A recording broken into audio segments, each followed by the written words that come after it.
Cemetery of Ash.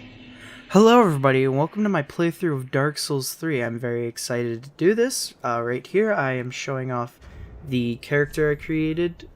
I believe I chose Thief? I believe that's what it's called. I don't know, I recorded this yesterday and I'm doing post-commentary now. This is the equipment I got. I chose for my burial gift the life ring. I believe I'm going to show it off, yep.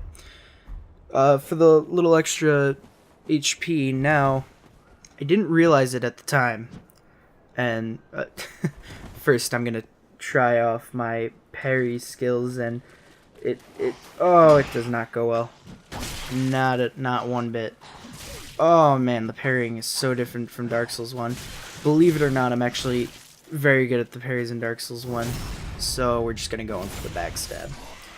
This, I did not expect to even like the, I believe you start with the bandit's knife, but the little quick ninja step you get, like the little frontwards roll you get, but you don't roll, you know, you'll see it later. There it is. It's very cool, and it helped a lot, actually, increase my performance. It does get better. I swear I do get a little better.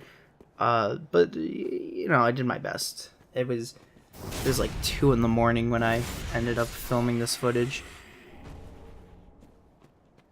This playthrough, however, is probably not going to be like a knife dagger playthrough by any means necessary. I'm probably gonna switch weapons pretty early on. But for now, I mean, I might end up using it as like a secondary bleed weapon, if anything, if I don't want to continue using my bow for much longer, because you do get a bow, and I did forget about it for a little bit, but you do get a bow, and it is quite cool that you get a bow.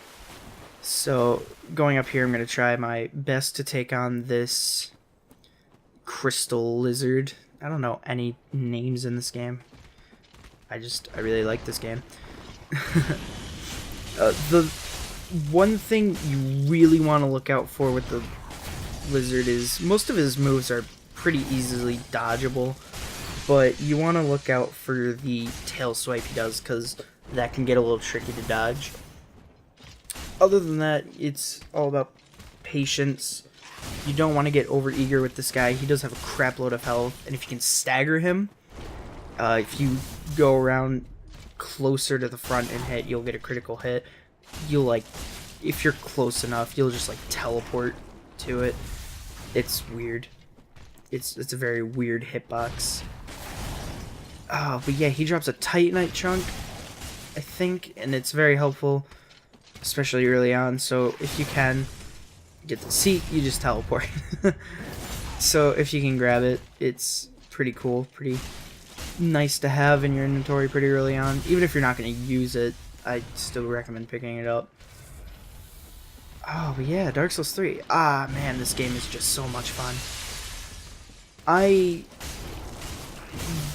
Oh, man. Oh, he crushed me.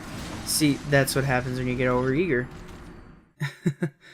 Oh, man. Oh, no. You suck, dude. There's some pretty embarrassing deaths in this session, I'm not gonna lie. I didn't quite do so hot. It's okay. It's okay. I'll take it. I'll accept it. Oh boy. The character I created is actually after a famous musician I've been listening to. I don't know if you guys have any of you out there like Fit for Rivals, but the character I created, I went back to get the item. I don't know why. The character I created is modeled slightly after Renee Phoenix from that band. A little thing I like to do is just take some musician I like at the time and create my character around that. Don't know why. Maybe I'm just weird. But yeah, that's what I did. And I'm sure that question is going to pop up at some point, so I decided to answer it immediately. So this time through, it was a little easier for me to kill the enemies. No embarrassing parry almost death on the first enemy of the game. so I'm pretty stoked about that. Honestly, after I died to the Crystal Lizard, part of me contemplated just stopping the... Ooh, dude, come on. You're better than that. Part of me contemplated just... Really? I contemplated, just stopping the session and redoing it all over again. Now, after the tail swipe is probably the best time to heal, in my opinion. Either that or when you stagger him, but if you're really kind of depending on the critical, like I sort of am with this dagger, because you can't bleed this enemy. It's weird, he doesn't bleed. Or at least, like, the bleed buildup gauge is way out of reach. Oh, wow, you suck today, dude. Whew. I do believe I get him. There's that tail swipe again. Terrible, terrible tail swipe. Yeah. Oh, man, look at him. He's a disgusting looking creature. Ah, I don't know. He rolls away from you a lot of the times. I feel like the roll attack is more for when he's far away from you and wants to try to hit you and get close to you at the same time. Doesn't ever do that for me though. He always just kind of rolls while I'm standing right next to him. Oh, I'll get the critical. Yeah, and that's enough to kill him. He's not that hard of an enemy. He just takes a little bit, and if you're not careful, he will hit you, and you will die, as you have clearly seen already. So, this playthrough, it doesn't really have any serious, like, super intentions to it. It's just kind of to chill and play through the game. I want to get the DLC, but I don't think I'm going to get it by the end of this playthrough.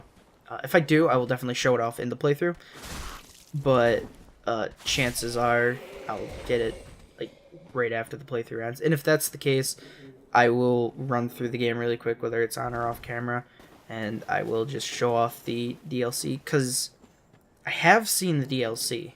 I have seen it. I haven't played it, and I do know there's this really cool weapon. Oh, what's it called? It's like Valorheart or something. Is that what it is? I don't know. But it's really cool. If you've played Soul Calibur any, it's kind of like Cassandra's weapon. Soul Calibur is a good game. Very good party game if anyone's interested. It's very... I don't want to say a simple fighter, but it's just a pretty simple fighter game. Very good though. It's very well made, and if you have friends, I recommend you showing it off to them. Take out my shield for the dog, because I thought there was a dog down here, but it turned out to be two guys. Oh boy. Oh, this doesn't look pretty. Oh, he hit with the arrow, dude. Come on, should have seen that coming. Now you got an arrow sticking out the wrong way. Cool. Yeah, so this game, I bought it when it like first came out. I originally bought it for the PC, but I ended up buying it again when I bought my Xbone. So now I have 2 copies of it. This particular play session is not online because I don't have the Xbox One hooked up to the internet quite yet, but I will get it hooked up online for the next session, which is just going to be in a couple episodes. It's not going to affect too much because the very first area of the games, you don't really see a lot of online play anyways, and I do want to get online play because I do want like summons, and I do want invaders, because really, if you've played any Dark Souls game, the multiplayer aspect is just a load of fun to get into. And of course, you can play it without the online play, and it's still, you know, they're still phenomenal games. You know, maybe aside from the second one, which was only decent. yeah, it's just the online play enhances the experience that much more, and I don't know, they did a good job in the first game at least to try to connect it to the story. So this is Iyundik's Gundyr, the tutorial boss, sort of like the asylum demon of the game. And what I like to try to do is, especially with rolling, is I don't really show it off good here. Just dodge his spear, but dodge into him, so you can easily get the riposte attack. And when he goes into this form, just back away when he jumps up, and if you stay by his feet, you should be okay. Of course, there it is. There was the gigantic bleed. So now we know Gundyr bleeds. As for what that giant glob that came out of his head, it is possible, I suppose, that it is humanity running wild. Of course, like in the first game, the Firekeepers, at least the one Firekeeper, was humanity running wild, but you never saw her face. It was the one in Anor Londo. But like when you went in like the DLC, when you went to like the Abyss and all of that, you saw humanity run wild, and it kind of looks similar. I mean, it didn't take on the form of a gigantic beast, but that's the only explanation I can come up with for that. So I'm not the best with lore.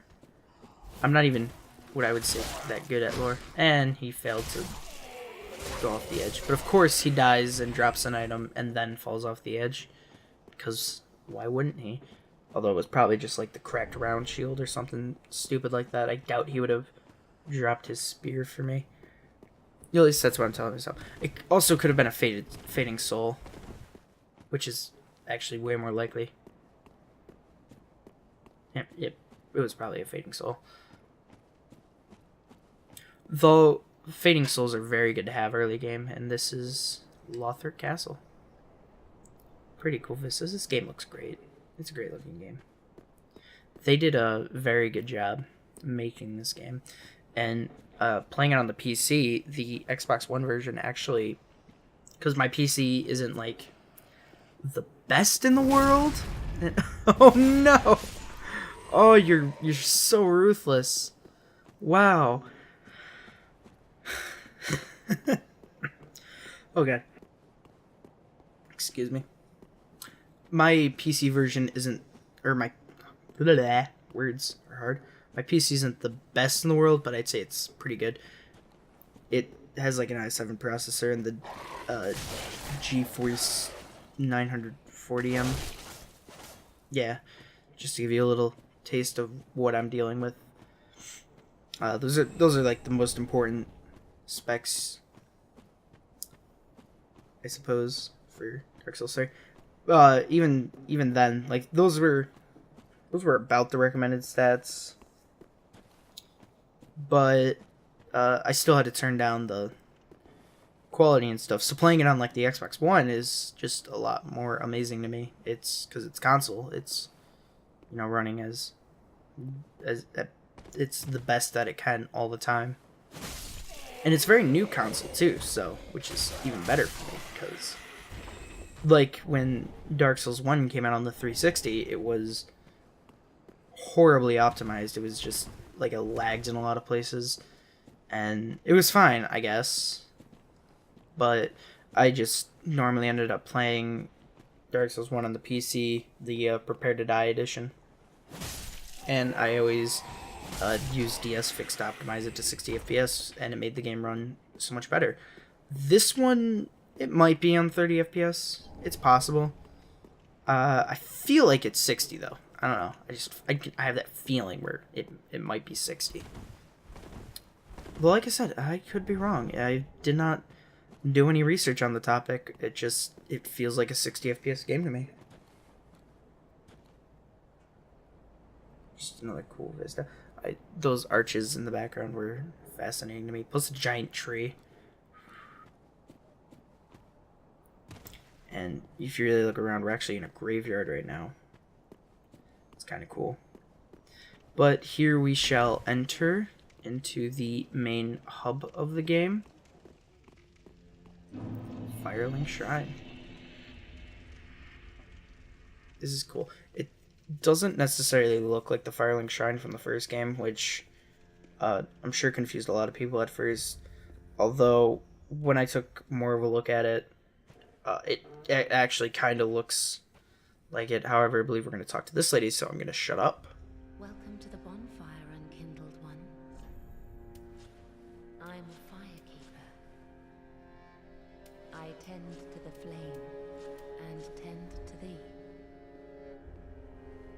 The lords have left their thrones and must be delivered to them.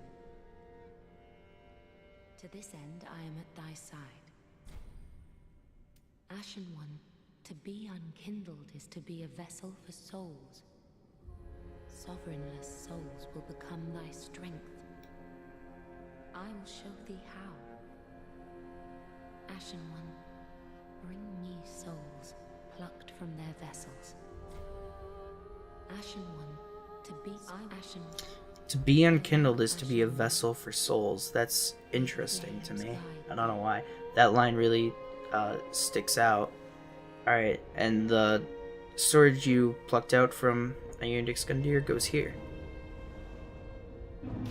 To create the bonfire, which does mean that it's not a fire poker, and it is indeed a sword.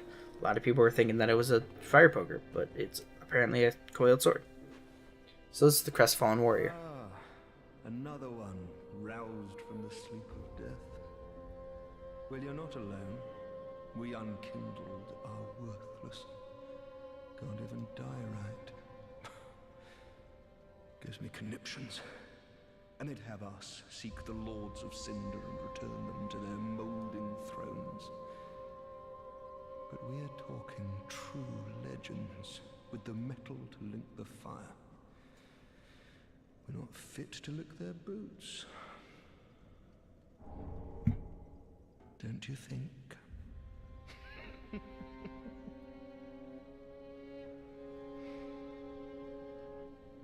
What a sick joke. Asking us to seek the lords of cinder and return them to their molding thrones. He's not going to say anything different from here on. So he's unkindled too. And supposedly that means he got past Gundyr Gundyr, so why didn't he have the coiled sword? Pleasure to make thine acquaintance, Ashen One. I am but a humble handmaid of the shrine. Weapons, armor, trinkets, and spells. I've lots of little things to ease the burden of a weary traveler. And yes, I'm undead too, but not so charitable as to give my goods away. Ashen One, fetch souls and bring them to me. As is thy wont, no?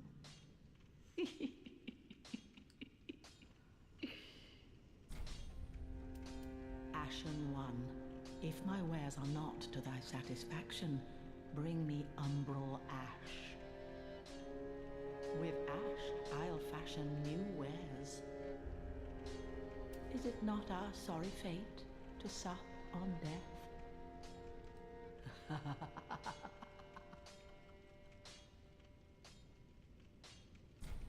Knowest thou of that soppy gossip? That cordial intrusion layeth the path to embers? And so thou art in need of a soapstone, Ashen One. Then thy pockets will overflow with souls to trade to me.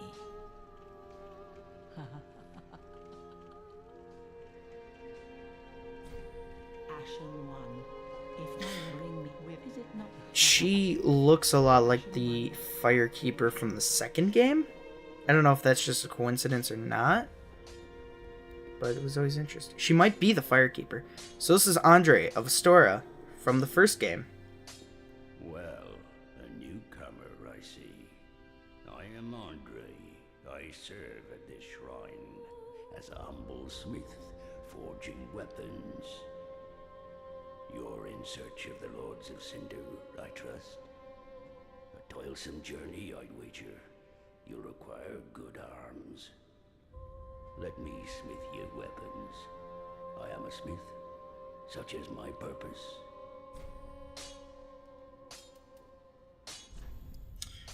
So here we're just allotting our Ashen Estes to regular Weapons Estes. and protection are sturdy enough by and large, but when overused, they'll eventually break.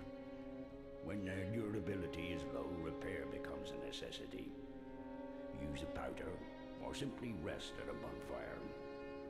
But should chance impel them break, bring them me. I'll hammer them back into shape. They take no pleasure in breaking, I assure ye. So handle them with care, if you would. There are two ways to smith weapons. Simple reinforcement is one, and infusion the other. Reinforcement is straightforward.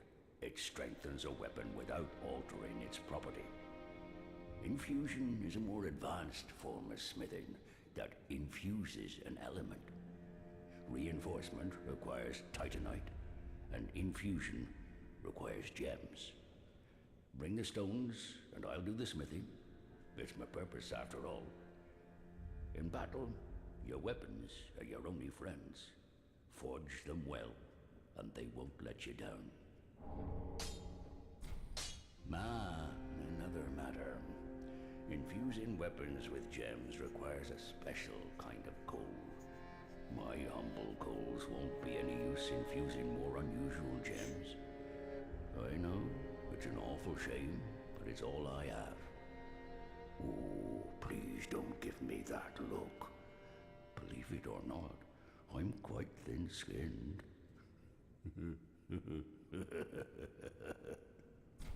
Oh, by the by, if you find any Estus shards, bring them here.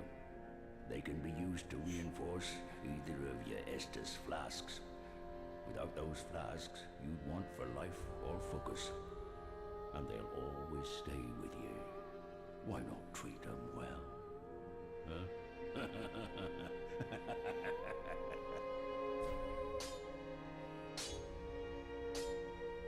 Weapons and protection are sturdy enough by and large, but when overused, they'll eventually break. When their durability is low, repair becomes a necessity.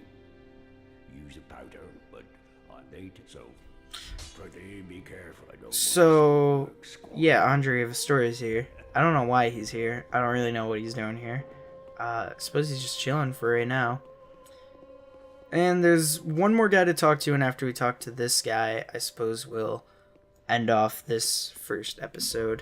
We've been running for like a half an hour-ish, so. All that unkindled, and a seeker of lords. I am Ludleth of Corland. Look not in bewilderment as I say. I linked the fire long ago, becoming the Lord of Cinder. If substantiation be thy want, set thine eyes upon my charred corpse. This sad cadaver, no need to be coy. Have a closer look. Knowest thou of our purpose? 5 thrones will take 5 lords as kindling for the linking of the fire. The fast-fading flame must be licked to preserve this world.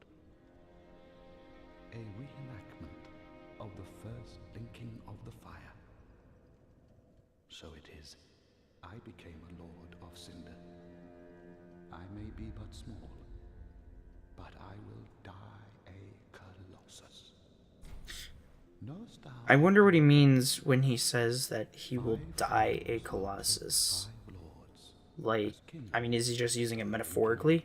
Or will he actually become something more colossus? Like, because he is very puny. And this is just the same trap I was listening to twice for some reason. Alright, but thank you guys for tuning in on the first episode of Dark Souls 3, and I hope you enjoyed. and I will see you, hopefully, in the next episode.